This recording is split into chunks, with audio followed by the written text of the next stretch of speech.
ゆっくり解説。映画2が選ぶイタリア映画の名作ランキングトップ10。ねえ、マリサ、イタリア映画って、どんな作品があるか知ってる？おお、いい質問だな。イタリア映画は、世界中で高い評価を受けている作品が多いぜ。例えば、ひまわりやニューシネマパラダイス、ライフイズビューティフルなんかが有名だな。へえ、そんなにたくさんあるんだ。でも、どうしてイタリア映画はそんなに評価されているの？それは、イタリア映画が独特の美学や深い人間ドラマを描くからだな。監督や脚本家が、観客の心に響く物語を作り上げる技術に長けているんだ。なるほど。じゃあ、今回は映画2が選ぶイタリア映画の名作トップ10を紹介してくれるの？その通りだぜ。これから、10位から1位まで順番に紹介していくから、楽しみにしててくれ。ワクワクしてきたわ。早速、10位から発表してね。了解だぜ。まずは第10位から行くぞ。第10位、ひまわり、1970年。第10位にランクインしたのは、ひまわりという作品だぜ。ひまわり？どんな映画なの？この映画は、第二次世界大戦で引き裂かれたイタリア人夫婦の悲劇を描いているんだ。監督はビットリオ・デ・シーカ。主演はソフィア・ローレンとマルチェロ・マストロヤンニだぜ。へえ、どんなストーリーなの？物語は、ナポリの海岸で出会ったジョバンナとアントニオの新婚生活から始まる。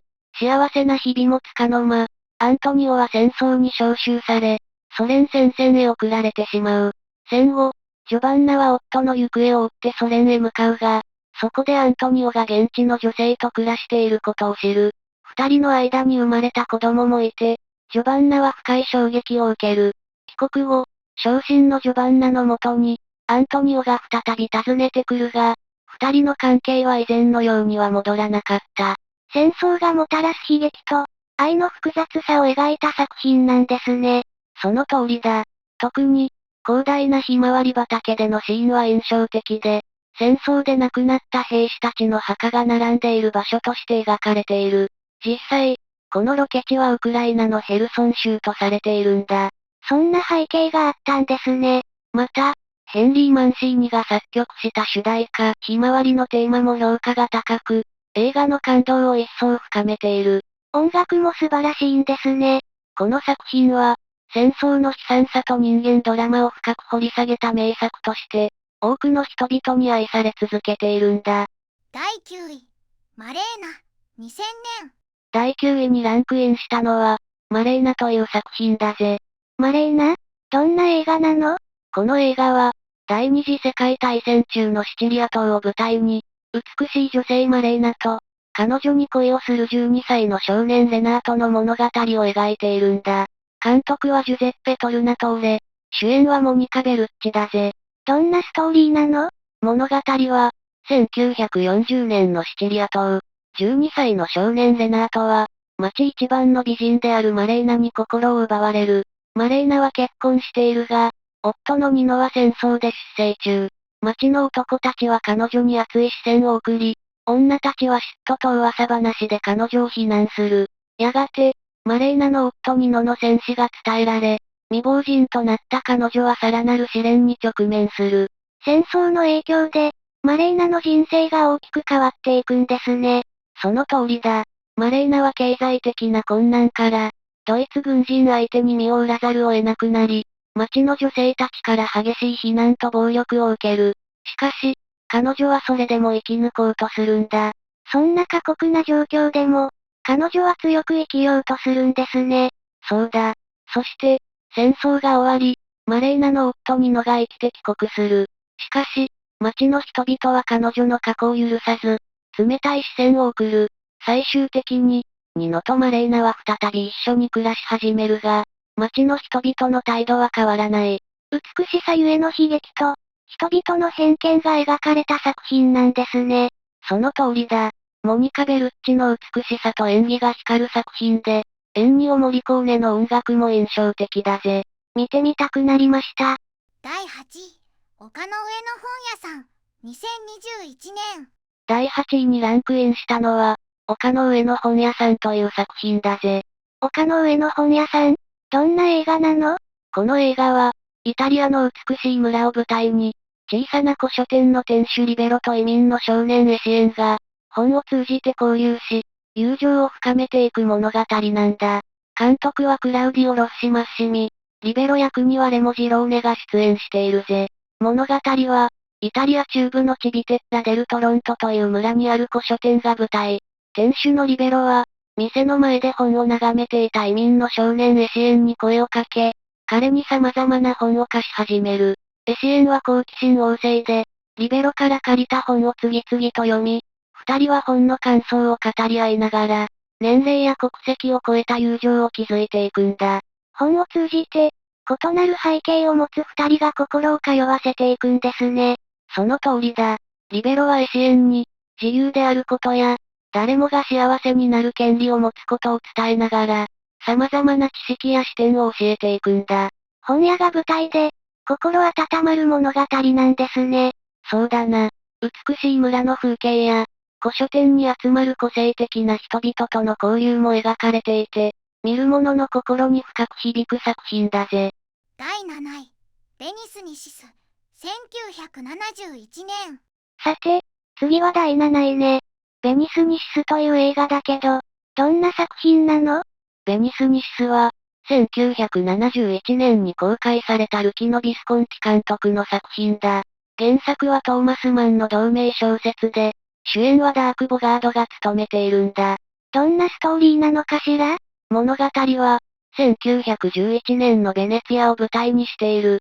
主人公のグスタフ・フォン・アッシェンバッハは、健康を害した作曲家で、療養のためにベネツィアを訪れるんだ。彼は宿泊先のホテルで、ポーランド人の美少年タッチオに出会い、その美しさに心を奪われる。アッシェンバッハは次第にタッチオへの思いを募らせ、彼を追いかけるようになるんだ。美少年への憧れがテーマなのね。そうだな。しかし、その背景にはベネツィアでのこれらの流行があり、街は不穏な空気に包まれている。アッシェンバッハはタッチオへの思いと自信の老い、そして死への恐怖に葛藤しながら、最終的には彼の姿を見つめながら息を引き取るんだ。なんだか切ない話ね。そうだな。この映画の特徴の一つは、グスタフ・マーラーの交響曲第5番の第4楽章、アダージェットがテーマ曲として使われていることだ。この音楽が、映画全体の雰囲気を一層引き立てているんだ。音楽も重要な役割を果たしているのね。その通りだ。また、ビスコンティ監督は、原作の主人公を作曲家として描くことで、マーラーの音楽とリンクさせ、物語に深みを持たせているんだ。映像美についてはどうなの？ビスコンティ監督は、ベネツィアの美しい風景や豪華なホテルの内装を細部まで描写していて、視覚的にも非常に美しい作品になっている。特に、タッチを演じたビョルン・アンドレセンの美しさは、多くの観客に強い印象を与えたんだ。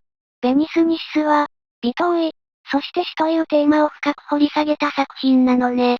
その通りだ。ビスコンティ監督の映像美とマーラーの音楽が融合し、見る者に深い感動を与える名作だよ。第6位、道、1954年。次は第6位の道ね。どんな映画なの？道は1954年に公開されたフェデリコ・フェリーニ監督の作品だ。物語は、粗暴な旅芸人ザンパノと、彼に飼われた純真な女性ジェルソミーナの旅を描いている。ザンパノは鎖を胸の力で引きちぎる芸を持ち、ジェルソミーナは彼の助手として太鼓を叩いたり、道化師の役割を果たすんだ。ジェルソミーナはどんな人物なの？ジェルソミーナは純粋で心優しい女性だが、少し知的障害があると描かれている。家族の生活が苦しいため、母親によってザンパノに売られてしまうんだ。最初は戸惑いながらも、彼の芸を手伝い、旅を共にすることになる。二人の関係はどうなっていくの？ジェルソミーナはザンパノに尽くそうとするけれど、彼は彼女に対して冷たく、時には暴力を振るうこともある。そんな中、彼らは綱渡り芸人のイルマットと出会う。イルマットは陽気で基地に富んだ人物で、ジェルソミーナに優しく接し、彼女に自分の価値を見出すよう励ますんだ。イルマットとの出会いが、ジェルソミーナにどんな影響を与えるの？イルマットはジェルソミーナに、この世のどんなものにも存在意義があると教える。彼の言葉により、ジェルソミーナは自分の存在価値を見つけようとするんだ。しかし、ザンパノとイルマットは犬猿の中で、ある日、ザンパノは怒りに任せてイルマットを殴り、彼を死なせてしまう。そんな悲劇が起こるのね。その後、ジェルソミーナはどうなるの？イルマットの死を目の当たりにしたジェルソミーナは深く傷つき、精神的に不安定になってしまう。彼女は次第に無気力になり、旅芸人としての役割も果たせなくなる。ザンパノはそんな彼女を持て余し、最終的には彼女を置き去りにしてしまうんだ。ザンパノはその後どうなるの？数年後、ザンパノはある街でジェルソミーナが生前好んでいた曲を耳にする。彼女がその街で亡くなったことを知り、深い孤独と後悔に苛まれる。彼は海辺で一人涙を流し、自分の行いを悔いるんだ。とても切ない物語ね。そうだな。この映画は、人間の孤独や愛、許しといったテーマを深く掘り下げているんだ。フェリーニ監督の映像美とニーノ・ロータの音楽が見事に融合し、見る者の心に深く響く作品になっているよ。第5位、自転車泥棒、1948年。次は第5位の自転車泥棒ね。どんな映画なの？自転車泥棒は、第二次世界大戦後のローマを舞台に、失業中のアントニオ・リッチがようやく手に入れた仕事と、その仕事に必要な自転車をめぐる物語だぜ。アントニオはどんな仕事を得たの？彼は街中にポスターを貼る仕事を手に入れたんだ。でも、その仕事には自転車が必要だった。彼の妻マリアは、家のシーツを質に入れてお金を作り、そのお金でアントニオは自転車を取り戻すことができたんだ。でも、その自転車が盗まれてしまうのよね？そうなんだ。仕事初日、アントニオがポスターを貼っている最中に、若い男に自転車を盗まれてしまう。彼は息子のブルーノと共に、ローマ中を探し回ることになるんだ。二人は自転車を見つけられたの？彼らは盗難市場や教会、さらには泥棒の自宅まで訪れるけれど、決定的な証拠がなく、自転車を取り戻すことはできなかったんだ。最終的にアントニオはどうするの？絶望の末、彼自身も他人の自転車を盗もうとするが、すぐに捕まってしまう。幸い、被害者が告訴を見送ったため、刑務所行きは免れたものの、彼のプライドは深く傷ついたんだ。この映画のテーマは何かしら？戦後の貧困や失業、そして人間の尊厳といったテーマが描かれているぜ。また、親子の絆や社会の冷淡さも浮き彫りにしているんだ。なるほど。監督やキャストについても教えてくれる？監督はビットリオ・デ・シーカで、主演のアントニオ役はランベルト・マッチョラーに、息子のブルーの役はエンツォ・スタヨーラが演じている。二人とも当時は素人で、そのリアルな演技が評価されたんだ。興味深いわね。この映画はイタリアンネオレアリズムの代表作として、今でも多くの映画ファンに愛されている作品だぜ。第4位、発火、2分の1、1963年。次は第4位の発火2分の1ね。どんな映画なの？発火2分の1は、フェデリコ・フェリーニ監督が1963年に発表した作品で、映画監督グイド・アンセルミの創作上の苦悩と自己探求を描いた物語だぜ。グイドはどんな状況に置かれているの？彼は新作映画の制作に行き詰まり、温泉地で療養しながらインスピレーションを得ようとするんだ。しかし、プロデューサーや俳優、妻や愛人など、多くの人々が彼を取り巻き、プレッシャーをかけてくる。彼の内面的な葛藤が描かれているのね。そうだ。グイドは現実と幻想、過去と現在の間を行き来しながら、自身の人生や創作に対する疑問と向き合うんだ。彼の夢や回想が映画全体に散りばめられている。具体的にはどんなシーンがあるの？例えば、彼が子供時代を回想するシーンでは、修道院での厳格な教育や、海辺で踊る女性サラギーナとの出会いが描かれる。これらは彼の性的な目覚めや罪悪感を象徴しているんだ。他には？彼の理想の女性像が現れるシーンもある。女優クラウディアがその象徴として登場し、純粋さと美しさを体現している。彼女はグイドにとってのミューズ的存在だ。でも、現実はそう甘くないのよね。その通り、妻ルイザとの関係は冷え切っており、愛人カルラとの関係も問題を抱えている。彼は女性関係においても混乱し、自己矛盾に苦しむんだ。最終的にグイドはどうなるの？彼は映画の制作を中止しようと決意するが、その後、自分の人生や関係性を受け入れることの重要性に気づく。ラストシーンでは、彼の人生に関わる全ての人々が手を取り合って縁を描く幻想的な場面が描かれる。それは彼の内面的な和解を示しているのね。そうだな。自己需要と人生の混沌を受け入れることの大切さがテーマとして描かれているんだ。キャストについても教えてくれる？グイド役はマルチェロ・マストロヤンニ。妻ルイザ役はアヌーク・エイメ。愛人カルラ役はサンドラ・ミーロ。理想の女性クラウディア役はクラウディア・カルディナーレが演じている。この映画の評価はどうだったの？公開当初から高い評価を受け、アカデミー賞外国語映画賞や衣装デザイン賞を受賞した。現在でも映画史における重要な作品として位置づけられている。フェリーニ監督の自伝的要素も含まれているの？そう言われている。グイドのキャラクターはフェリーニ自身を反映しており、彼の創作上の悩みや人生観が色濃く反映されているんだ。なるほど。とても興味深いわ。8課2分の1は映画制作の裏側や芸術家の内面を深く描いた作品で、見る者に多くのことを考えさせる映画だぜ。第3位、鑑定士と顔のない依頼人、2013年。次は第3位の鑑定士と顔のない依頼人ね。どんな映画なの？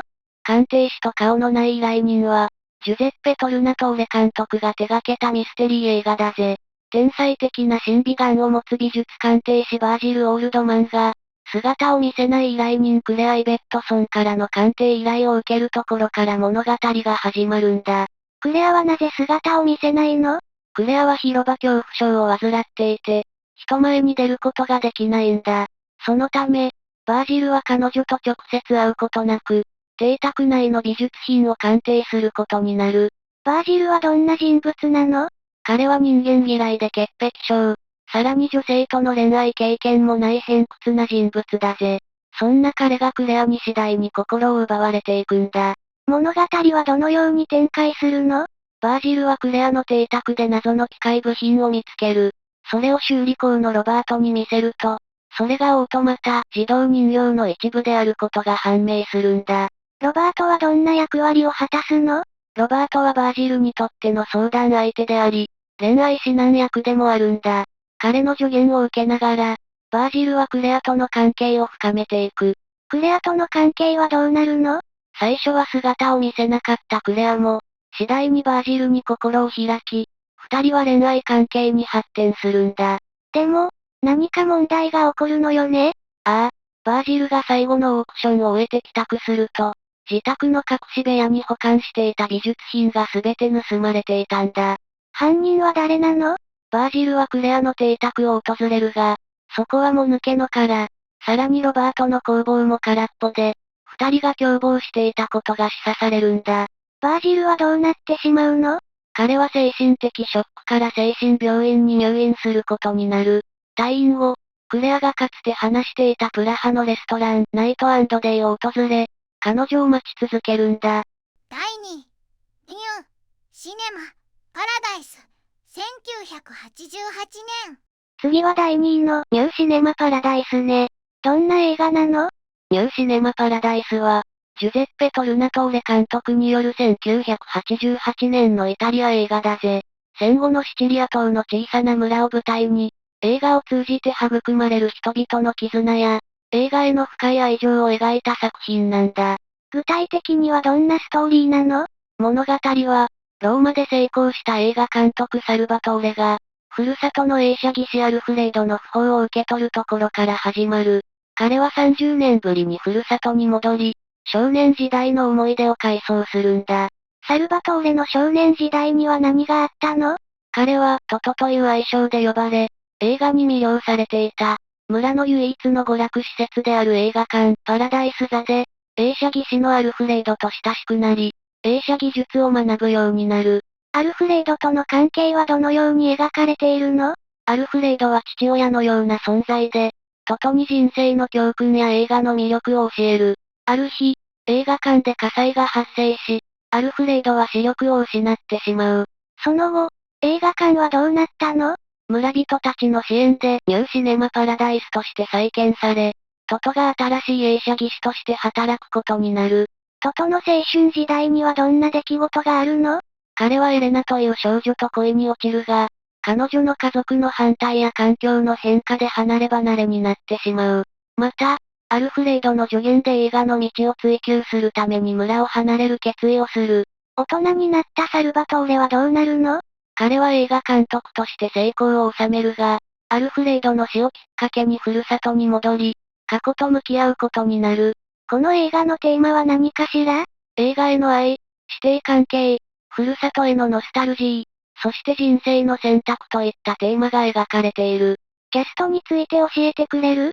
アルフレード役はフィリップ・ノワレ、サルバトーレの成人期をジャック・ペラン、少年期をサルバトーレ・カシオが演じている。受賞歴はあるの？1989年のカンヌ国際映画祭審査員グランプリ、1990年のアカデミー賞外国語映画賞など、多くの賞を受賞している。音楽も印象的だと聞いたわ。ああ、エンニオ・モリコーネが手掛けた音楽は、映画の情緒を一層引き立てている。とても感動的な映画なのね。そうだな。映画への情熱や人間関係の深さが心に響く名作だぜ。第1位、ライフ、イズ、ビューティフル、1997年。ついに第1位ね。Life is Beautiful はどんな映画なの？ Life is Beautiful は、ロベルト・ベニーニが監督脚本主演を務めた1997年のイタリア映画だぜ。第二次世界大戦中のイタリアを舞台に、ユダヤ系イタリア人の父親が、ナチスの強制収容所で幼い息子を守るために奮闘する姿を描いているんだ。物語は1939年、イタリアのトスカーナ地方の小さな町で始まる。陽気で起点の利くユダヤ系イタリア人のグイドー・レフィスは、美しい小学校教師のドーラと出会い、数々のユーモラスなアプローチで彼女の心を射止める。二人は結婚し、息子のジョズエを授かるんだ。幸せな家庭を築いたのね。ああ、でも戦争の影が彼らの生活を一変させる。1944年、北イタリアがナチスドイツに占領されると、グイドとジョズエは他のユダヤ人たちと共に強制収容所に送られてしまう。ドーラはユダヤ人ではなかったが、家族と離れたくない一心で自ら収容所行きの列車に乗り込むんだ。収容所での生活は過酷だったでしょうね。その通りだ。でも、グイドはジョズエに過酷な現実を悟らせないため、収容所での生活をゲームだと説明する。ジョズエに対し、1000ポイント貯めたら本物の戦車がもらえると信じ込ませ、泣いたり母親を探したりするとポイントが減ると教えるんだ。父親として、息子を守るための必死の嘘ね。ああ、グイドは持ち前のユーモアと起点で、ジョズエを励まし続ける。例えば、収容所の放送室に忍び込み、ドーラに向けて、おはよう、お姫様とメッセージを送るシーンは感動的だぜ。でも、最終的にグイドは、そうだな。収容所が連合軍に解放される直前、グイドはドーラを探す途中でナチス兵に捕まり、ジョズエに見つからないようおどけた仕草を見せた後、連行されて処刑されてしまう。悲しい結末ね。ジョズエとドーラはどうなったの？翌朝、収容所は解放され、ジョズエは隠れていた場所から出てくる。そこへアメリカ軍の戦車が現れ、彼は本当にゲームに勝ったと信じる。兵士に乗せられたジョズエは、避難する人々の中からドーラを見つけ、親子は再会を果たすんだ。グイドの愛と犠牲が、ジョズエを生き延びさせたのね。その通りだ。グイドの無償の愛と自己犠牲が描かれているからこそ、多くの人々の心を打つ作品なんだ。この映画は多くの賞を受賞したと聞いたわ。ああ、第51回カンヌ国際映画祭で審査員グランプリを受賞し、第71回アカデミー賞では主演男優賞、作曲賞、外国語映画賞の3部門を受賞している。音楽も印象的だったわ。そうだな。ニコラ・ピオバーニが手掛けた音楽は、映画の情緒を一層引き立てている。Life is Beautiful というタイトルには、どんな意味が込められているの？どんな過酷な状況でも、愛とユーモアをもってすれば人生は美しいものだというメッセージが込められているんだ。深いテーマね。ぜひ見てみたいわ。きっと心に残る作品だぜ。総評。マリサ、これまで紹介してくれたイタリア映画の名作を振り返って、どんな特徴があると思う？イタリア映画は、特にネオレアリズムと呼ばれる1940年代から1950年代の作品群が有名だぜ。これは戦後の混乱期における庶民の生活や社会問題をリアルに描いた映画運動なんだ。例えば、自転車泥棒や無防備都市がその代表作だな。現実の厳しさをそのまま映し出すことで、見る者に強い印象を与えるのね。そうだぜ。その後、フェリーニ監督の八下二分の一のように、個人の内面や無双を映像化する作品も登場し、イタリア映画の多様性と深みをさらに広げたんだ。なるほど。イタリア映画は、時代とともに進化し続けているのね。その通りだぜ。人間の本質や社会の現実を鋭く描き出すことで、世界中の観客に共感と感動を与え続けているんだ。最後までご視聴いただきありがとうございました。これからも役立つ情報をお届けいたしますので、チャンネル登録と高評価をよろしくお願いします。コメント欄でご意見や質問もお待ちしています。それではまた次回お会いしましょう。バイバイ。今日も一日良い日で、またね。